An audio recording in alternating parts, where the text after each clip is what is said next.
去到 A2 嘅第14條啊，咁啊關於 polynomials 嘅題目啦，咁啊題目咧就 given 咗一個 polynomials 就叫做 f(x)，咁啊等於 2x 二次加 x 加 p 乘以 qx 二次減 rx 減 p，咁啊 given 咗咧 p、q 同埋 r 咧都係 non-positive constant，都係一個非正嘅 constant 啦，咁就代表佢可以係細過等於零啦。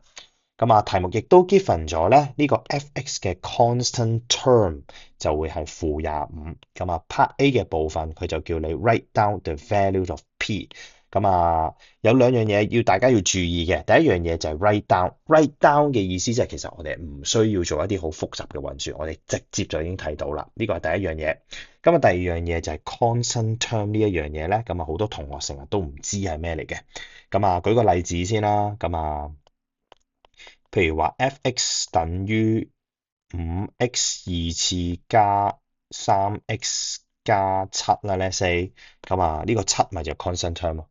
冇 variables 嘅情況底下，記住係冇 variables 嘅情況底下，嗰嚿嘢就叫個 constant term 啦。咁所以做 part A 呢一個部分嘅時候咧，咁啊大家千祈唔好爆開佢，反而我哋就要諗個 constant term 係點樣得嚟嘅。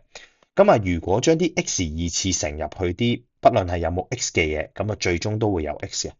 咁所以我哋就要諗啦，有啲乜嘢乘出嚟係唔會有 x 嘅咧？咁啊，唯獨是嘅就會係我哋將最尾嘅呢啲 constant 乘埋一齊嘅時候，咁我哋先唔會有 x 嘅 term，x 嘅部分喺呢一度啦。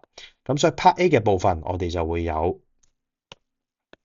p 乘以負 p 就係個 constant term 咯，-25咯。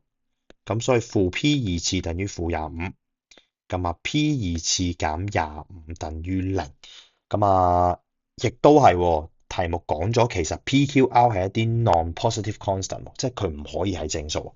咁所以我哋應該係 factorize 佢嘅，咁所以就變成 p 減5，p 加5等於零。所以 p 咧就會等於5，或者 p 咧就等於-5。而我哋要識將個正數 reject 咗佢，而就係最終嘅答案咧係 part A 就會係 p 等於-5啦。咁啊，完成咗 part A 嘅部分。咁啊，三個重點啦，我會叫做咁啊，constant term 係啲咩？我哋要理解啦。第二個就係我哋點樣透過乘一啲 specific 嘅嘢，直接去揾到一啲 constant term。而第三個部分就係解呢一個 constant term 嘅過程，我哋要留意其實 PQR 咧係 non-positive constant 啊。咁所以睇題目呢一樣嘢係超級超級重要嘅。